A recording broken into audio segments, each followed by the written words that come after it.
Todos os publicanos e pecadores aproximavam-se dele para ouvi-lo, mas os fariseus e os escribas o criticavam, dizendo: este recebe pecadores e come com eles. Então contou-lhes esta parábola: qual de vós, possuindo 100 ovelhas e perdendo uma delas, não deixa as 99 no campo e não vai atrás da que se perdeu até encontrá-la? E quando a encontra, coloca-a sobre os ombros, cheio de alegria. E chegando em casa, reúne os amigos e vizinhos e lhes diz: alegrai-vos comigo, pois encontrei a minha ovelha perdida. Digo-vos que no céu haverá mais alegria por um pecador que se arrepende do que por 99 justos que não precisam de arrependimento. Vamos orar.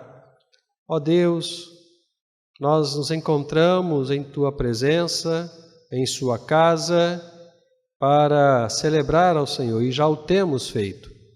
Já louvamos ao Senhor, já contribuímos, já intercedemos pelos amigos e irmãos necessitados, e agora, Deus, estamos diante do Senhor, para ouvir do Senhor o que o Senhor tem para nós esta noite.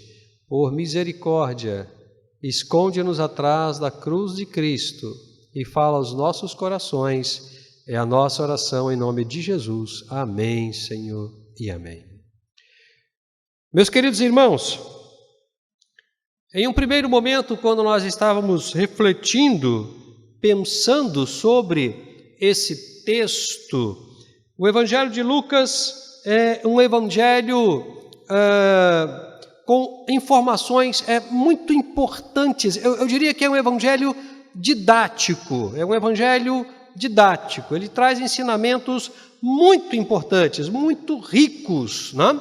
Considerando a formação de Lucas, e era médico, era um doutor, a preocupação que Lucas tinha em cuidar das pessoas, em fazer com que as pessoas pudessem entender a necessidade de terem saúde emocional, saúde física, espiritual. Nós temos no Evangelho de Lucas muitas informações a respeito de milagres e muitos ensinamentos riquíssimos que podem nos ajudar a compreender o cuidado de Deus, o carinho de Deus, as ações de Deus com cada um de nós. E quando eu estava meditando um pouquinho sobre esse texto, eu pensava sinceramente em trazer para os irmãos uma mensagem evangelística, que o texto pede, obviamente o texto pede, né? Mas, observando o movimento do dia, observando a quantidade de pessoas que estão conosco nesse momento, nesta hora, observando tudo que está acontecendo ao nosso redor, eu penso que nós devemos conversar um pouquinho sobre o real papel da igreja. Qual é, de fato, o objetivo da igreja? A que se pretende a igreja? Para que ela foi constituída como igreja? E deixe-me falar uma coisa para os irmãos. Não me assusta e não deve assustar os irmãos em hipótese alguma a quantidade de pessoas que participam dos momentos de celebração no culto. Por quê? Porque quem trabalha na igreja não somos nós. Nós somos instrumentos da graça de Deus, nós somos movimentados por Cristo Jesus para celebrar, para cultuar e para pregar o Evangelho. E há uma coisa muito importante em Deus, muito importante em Deus. Eu me lembro que no Antigo Testamento, num determinado momento, quando Israel está diante de Deus, milhares de pessoas diante de Deus, cultuando, celebrando, fazendo sacrifícios, considerando a história daquele momento em que o povo estava vivendo, que não era uma história muito agradável a Deus. O próprio Deus chama o povo e lhes faz uma pergunta. E a pergunta é esse o culto que eu pedi a vocês? Que vocês sacrifiquem animais? Que vocês coloquem o sangue deles sobre o altar? Que vocês toquem trombetas e dancem? É claro que isso também é importante, mas presta atenção no que eu falei. Naquele momento, a celebração destoava da situação moral e espiritual do povo israelita.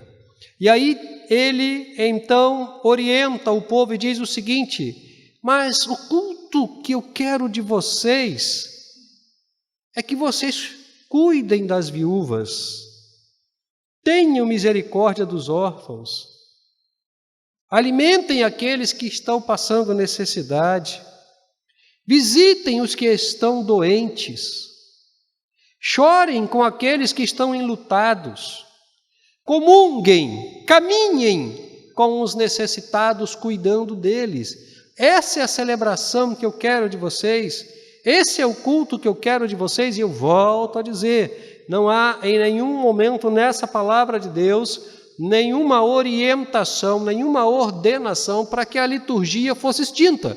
Absolutamente, o culto religioso faz parte da história da humanidade. E ele é uma peculiaridade de quaisquer religiões. No nosso caso, nós o celebramos desta forma. E quando a gente lembra desse texto no Antigo Testamento, nós nos lembramos também do Tiago. Tiago, na sua carta, ele diz o seguinte: a religião verdadeira, pura, diante de Deus, o nosso Pai, é visitar as viúvas, cuidar dos órfãos e dos necessitados. Por que nós estamos falando isso, irmãos? Porque a celebração é apenas um aspecto de um culto que é muito maior do que a celebração, do que este momento litúrgico, e que tem relação com a nossa vida, com a vida de cada um de nós, com o compromisso que todos nós temos diariamente, constantemente, em todos os lugares e em todos os momentos com Deus. O que a gente está querendo dizer com isso e o que a Bíblia está nos orientando nesse momento? É que o culto é uma forma da existência do cristão.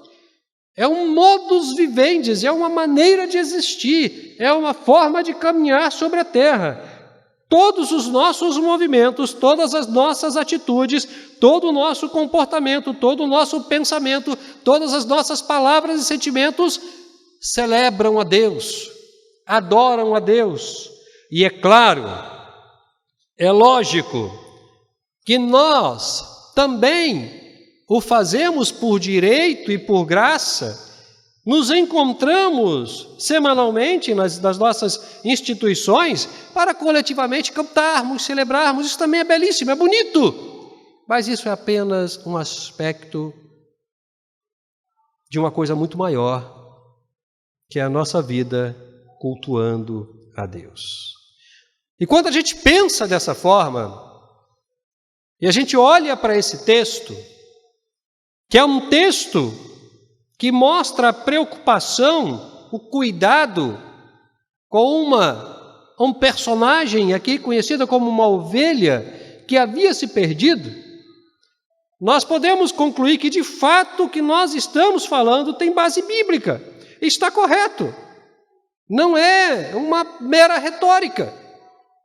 E aí nós precisamos pensar de fato em cima dessa realidade, da realidade de que a nossa vida tem que ser uma vida de culto, de celebração, de adoração, considerando o texto, qual é realmente o nosso papel enquanto igreja? Qual é o nosso papel enquanto igreja? Enquanto corpo de Cristo, enquanto pessoas que foram salvas do poder do pecado, da escravidão do pecado, lavadas pelo sangue de Jesus, nasceram novamente, e agora possuem o Espírito Santo e têm uma nova vida. Qual é o nosso papel? Para que existimos? Por que isto aconteceu? Eu creio perfeitamente que a parábola nos diz por quê. A parábola nos diz por quê. A parábola nos orienta qual é o nosso papel, qual é a nossa função. Buscar aqueles que estão perdidos. Conta-se uma história, não posso afirmar que seja verdadeira, mas é uma parábola, né? De que, e eu vou contá-la apenas para exemplificar em nossa conversa o que nós estamos querendo informar à comunidade, a você também que está conosco através da internet. Quando Jesus morreu, ressuscitou e foi para o Pai, foi para os céus encontrar o Pai, os anjos o receberam em alegre festividade. Jesus senta no trono à direita de Deus e os anjos se reúnem todos em volta de Jesus, querendo saber qual foi essa experiência que Jesus teve enquanto ele estava caminhando nessa terra. E aí os anjos começaram a perguntar para ele, né, o que é sentir dor, como é que é sentir saudade, como é que é sentir fome, né? Como é que é ser traído, e todas as perguntas, e Jesus pacientemente respondendo. Né? E aí um anjo perguntou o seguinte: Senhor, o Senhor voltou para cá. O Senhor voltou para cá. O Senhor não vai voltar para lá agora. O Senhor já disse que vai voltar, mas nem nós sabemos, né, exatamente o dia que o Senhor vai voltar, mas com certeza não é agora. Como é que vai ficar a história lá embaixo? O que vai acontecer? Acabou tudo? E aí Jesus fala para o anjo o seguinte: meu filho, eu preparei 12 homens, deixei eles lá na terra para continuar a obra que eu comecei. E aí o anjo, né, aquele anjo mais peralta, né? Desculpa, me perdoe, deixa eu fazer uma outra pergunta para o senhor.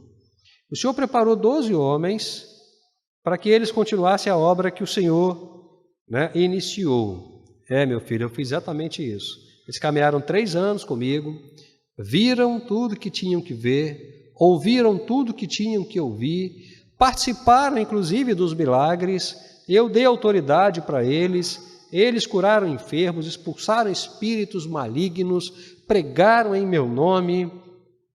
Aí o anjo falou o seguinte: tudo bem, Senhor, mas se eles não fizerem? E se eles não fizerem?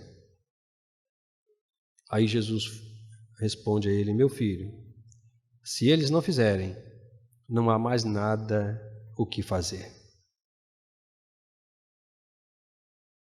Graças a Deus eles fizeram, e por isso nós estamos aqui. Mas a pergunta do anjo na parábola, ela é pertinente. Porque se nós não formos atrás das ovelhas perdidas, elas continuarão perdidas. E não haverá mais nada a ser feito. Não haverá mais nada a ser feito.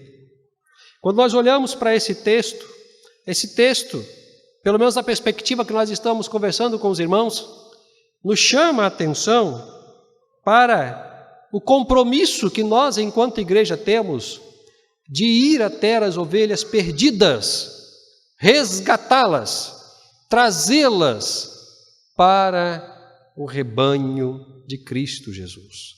Cada um de nós fomos chamados para evangelizar. Paulo, na sua carta aos Coríntios, de uma forma brilhante, ele diz o seguinte: meus queridos, Deus estava em Cristo, reconciliando consigo o mundo e nos entregou a palavra da reconciliação. Olha que coisa belíssima! a continuação do projeto de reconciliação das ovelhas perdidas foi entregue a cada um de nós. Ele iniciou o processo de reconciliação. Paulo fala isso, Deus estava em Cristo reconciliando consigo o mundo, criando as opções, abrindo os caminhos, gerando as possibilidades, e quando ele fez o que precisava ser feito, que é morrer na cruz do Calvário e ressuscitar ao terceiro dia, para que o projeto da reconciliação se concretizasse de fato, ele nos entrega a comunicação desse projeto, a palavra desse projeto, e diz: agora vão a todas as nações, vão a todas as nações, vão a todas as nações, e falem, ensinem, comuniquem, construam discípulos, e tornem essas pessoas, bem como vocês, semelhantes a mim.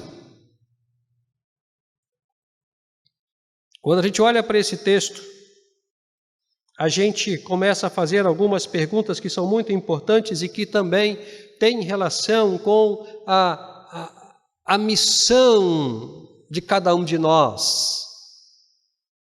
A primeira coisa que a gente pergunta aqui: com quem Jesus estava se relacionando? Porque, irmãos, se o objetivo é buscar as ovelhas, não importa que tipo de ovelha a gente vai buscar, desde que seja ovelha. Nós não podemos fazer seleção. A mensagem da reconciliação que nos foi entregue é para toda e qualquer pessoa. Nós não podemos ter medo de levar a palavra a todas as pessoas.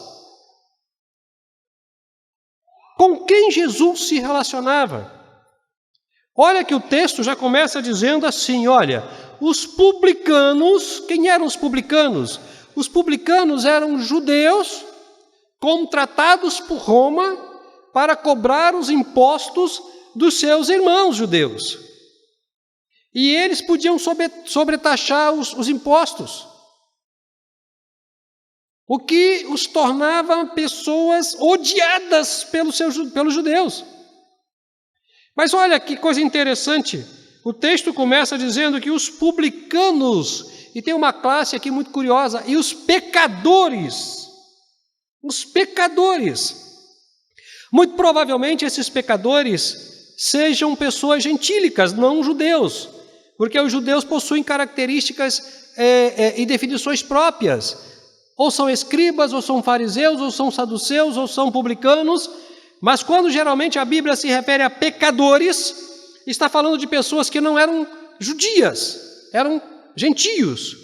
Mas olha o que o texto diz: aproximavam-se dele para ouvi-lo. E o texto continua dizendo o seguinte: os fariseus e os escribas também, apesar de estarem criticando ele, de estarem zombando dele, mas esse era o meio de evangelização de Jesus. Esse é o público alvo de Jesus. Pecadores, pessoas que vivem à margem da sociedade, que eram odiados pelos seus irmãos,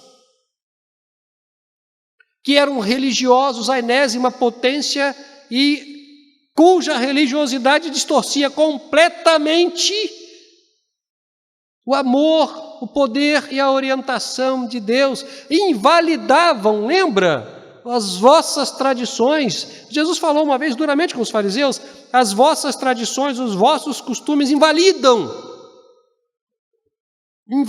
a palavra de Deus. Era a essas pessoas que Jesus falava, era com essas pessoas que Jesus caminhava.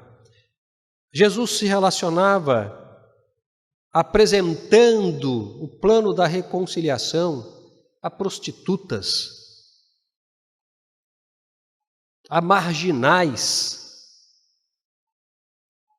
a todo e qualquer tipo de pessoa que chegava diante dele, pessoas de boa índole e pessoas de má índole. pessoas de alto nível e pessoas de baixo nível. Gente, como dizia pastor Mauro Israel Moreira, era a matéria-prima de Deus. É gente, Jesus estava lá. É gente, Jesus estava lá. E por que Jesus se relacionava com eles? Por quê? Ele era um líder religioso. Ele tinha um status religioso. Ele era chamado de mestre. E de fato era. Quando Jesus abria a boca para ensinar, ninguém conseguia combatê-lo ou convencê-lo do contrário. E além de tudo isso, ele ainda era o próprio Deus encarnado, o Senhor dos senhores. Ele recebia adoração dos seus seguidores. A sua palavra tinha autoridade e era obedecida criteriosamente. Por que ele fazia isso? Por quê? Ele não precisava fazer isso. Mas, uma vez, fizeram essa pergunta para Jesus. Por que você anda com os pecadores? Por que você anda com as prostitutas? Por que você anda com os marginais? E ele respondeu, aqueles que estão com saúde não precisam ser cuidados, não precisam de remédio, não precisam de médico, mas os doentes precisam. Os doentes precisam. Os pecadores precisam. Os necessitados precisam. Por que Jesus andava com eles? Porque eles precisavam, tinham necessidades. Havia realmente uma razão importantíssima que transcendia a posição de Jesus enquanto Deus, enquanto mestre, enquanto Senhor, e um Senhor que tinha autoridade até sobre a natureza, que mandava vento parar, que mandava o mar sossegar, e que espantava as pessoas que diziam, que homem é esse? Que até o mar, o vento, a natureza lhe obedece. Quem é este homem? Mas este homem se preocupava com gente, e gente que precisava de ajuda, gente que precisava de cuidado, gente que precisava de carinho, gente que precisava de cura, gente que precisava de amor, de libertação, de ressurreição, gente que precisava de Deus, de reconciliação com Deus. Jesus mostra isso através dessa parábola. Então, com quem ele andava? Com todas as pessoas. Ele não fazia seleção. Por que ele andava? Porque elas precisavam. Elas precisavam. Elas necessitavam.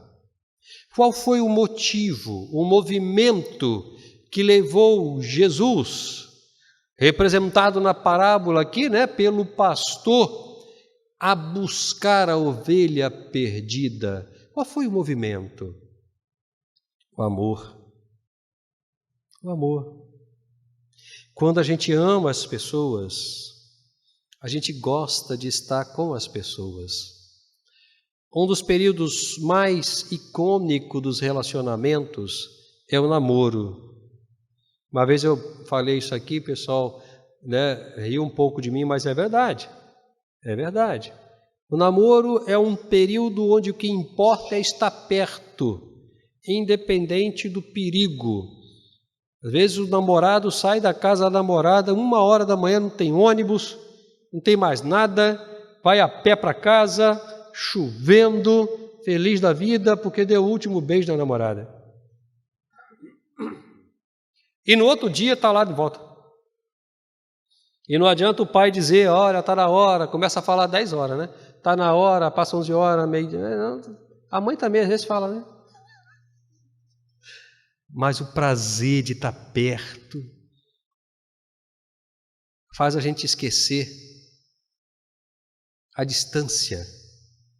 Anda 1 quilômetro, 2 quilômetros, chega em casa cansado, vai dormir, mas o coração está palpitando, porque viu a amada, viu o amado, falou com o amado, falou com a amada, porque o amor é esse movimento que leva a gente para perto, que faz com que a gente tenha prazer em ficar perto da pessoa. É claro que isso não acontece apenas no namoro, obviamente, não? Isso é o início de uma bela caminhada, porque depois deve vir o noivado, depois vir o casamento, e aí sim, né? Aquilo que começou com um olhar ou uma conversa amorosamente se concretiza na união de 2 corpos que se tornam uma carne. Esse movimento chamado amor faz com que o pastor, nessa parábola aqui, não? Simbolizando Jesus, largue tudo e vá justamente buscar aquela que não estava com ele, que se havia perdido, que não conseguia encontrar o caminho de volta para casa. O amor. E quando ele acha, a preocupação se dissipa, e aí o sentimento é de alegria, de festividade, de celebração, de segurança, de resgate, de pegar no colo, de abraçar, de afagar, de dar carinho e dizer: agora você está seguro, agora você está seguro, agora você está segura, agora vamos de volta para o aprisco. E vamos celebrar, e vamos nos alegrar, vamos festejar, porque aquela ovelha que se havia perdida, foi achada. Mas essa não é uma alegria apenas de uma pessoa. Essa não é apenas a alegria do pastor. A alegria de resgatar uma ovelha deve ser a alegria da igreja, porque o compromisso de resgatar ovelhas é o compromisso da igreja. E o movimento que gera a busca da ovelha perdida, que é o amor, não é uma característica, uma particularidade do pastor da igreja, mas da igreja. A igreja cresce, se constrói e se relaciona fundamentada no amor. No amor. Porque é o amor que gera o movimento da busca. Meus queridos, a 100ª ovelha ou as 100º ovelhas estão perdidas por aí, esperando alguém para buscá-las, alguém para resgatá-las, alguém para trazê-las para o ambiente seguro, alguém para amá-las. Quem irá buscá-las? Quem irá buscá-las? Eu e vocês, porque é para isso que a igreja foi instituída por Cristo, para que o plano, o projeto da reconciliação se concretizasse de fato. Lembra da pergunta do anjo? E se nós não fizermos nada? Não há mais o que fazer. Quando eu leio essa parábola e penso nessa perspectiva, na perspectiva do compromisso missionário da igreja, do compromisso evangelístico da igreja, do compromisso amoroso da igreja, no resgate das ovelhas que estão perdidas, eu entendo, meus irmãos, que o que nós fazemos aqui é relevante enquanto culto, enquanto celebração, todas as atividades que nós fazemos, amém. A igreja é uma instituição que promove movimentos também e deve promover, porque os movimentos valorizam as pessoas, Nós tivemos um belíssimo movimento aqui com a melhor idade, onde os idosos brincaram, sorriram, desfilaram, tiraram foto. Isso mexe, isso provoca positivamente o nosso brio, a nossa alma se eleva, porque a gente entende que está sendo valorizado enquanto pessoa, enquanto ser humano. Mas esse não é o principal objetivo da igreja. Até porque enquanto nós estamos aqui nos alegrando, celebrando, e eu volto a dizer de forma legítima, centenas, milhares, milhões de ovelhas estão perdidas, esperando alguém para buscá-las, esperando alguém para resgatá-las, porque sozinhas elas não vão encontrar o caminho, sozinhas elas continuarão perdidas. Meus queridos, meus amados irmãos em Cristo Jesus, meu precioso amigo e irmão que está conosco através da internet, não despreze a sua congregação, não abandone a sua congregação, não deixe de celebrar, de cultuar a Deus comunitariamente, mas entenda uma coisa, a sua vida foi resgatada, a nossa vida foi resgatada para que nós possamos ir além desses momentos em direção à busca das centésimas ovelhas. Deus nos chamou para construirmos o reino, buscando as ovelhas que estavam perdidas. Talvez você tenha sido uma dessas. Talvez você tenha sido uma dessas. Alguém te buscou. Alguém foi atrás de você. Alguém te trouxe para o aprisco. Alguém te protegeu. Agora está na hora de você fazer a mesma coisa. A mesma coisa. Quando Jesus fala, e nós vamos começar a partir de novembro, na parte da manhã, uma série de mensagens sobre frutificando em Cristo Jesus. Quando Jesus fala, meu Pai é glorificado em que vocês deem muitos frutos e o fruto de vocês permaneça. Ele não está falando especificamente da música, dos instrumentos, absolutamente. Ainda que ele reconheça que isso é bom.